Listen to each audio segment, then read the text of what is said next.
ശക്തമായ മഴയുടെ പശ്ചാത്തലത്തിൽ ശബരിമല ഭക്തർക്ക് സുരക്ഷിത തീർത്ഥാടനം ഒരുക്കണമെന്ന് ജില്ലാ കളക്ടർമാർക്ക് നിർദ്ദേശം. പത്തനംതിട്ട, കോട്ടയം, ഇടുക്കി ജില്ലാ കളക്ടർമാർക്കാണ് ഹൈക്കോടതി നിർദ്ദേശം നൽകിയത്.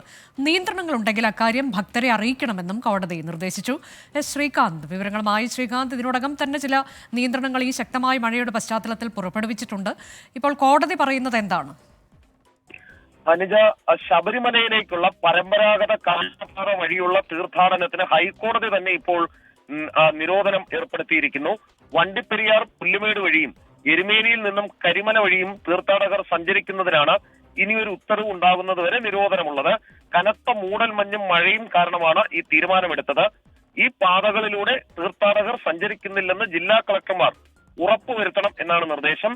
അതേസമയം ശബരിമലയിൽ പ്രായമായവർക്കും കുട്ടികൾക്കും പ്രത്യേക ക്യൂ വേണമെന്ന മനുഷ്യാവകാശ കമ്മീഷന്റെ ഉത്തരവിലും ദേവസ്വം ബെഞ്ച് ചോദ്യങ്ങൾ ഉയർത്തി. നിലവിൽ ഇത്തരം തീർത്ഥാടകർക്ക് പ്രത്യേക ക്യൂ ഉണ്ടെന്നും ഏത് സാഹചര്യത്തിലാണ് കമ്മീഷൻ ഇടപെട്ടതെന്നും കോടതി ചോദിച്ചു. ഒപ്പം എരുമേലിയിലെ വഴിപാട് സാധനങ്ങൾക്ക് അമിത വില ഈടാക്കുന്നു എന്ന ഹർജിയിൽ കോട്ടയം ജില്ലാ കളക്ടർ ഇന്ന് സത്യവാങ്മൂലം സമർപ്പിക്കാൻ സാവകാശവും തേടി. ഹർജി വെള്ളിയാഴ്ച വീണ്ടും പരിഗണിക്കും.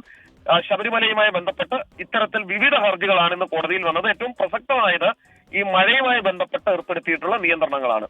ശബരിമല ഭക്തർക്ക് സുരക്ഷിത തീർത്ഥാടനം ഒരുക്കണമെന്ന് ഹൈക്കോടതി പറഞ്ഞിരിക്കുന്നു. നിയന്ത്രണങ്ങൾ കൃത്യമായി തന്നെ ഭക്തരെ അറിയിക്കണമെന്നും കോടതി നിർദ്ദേശം നൽകി.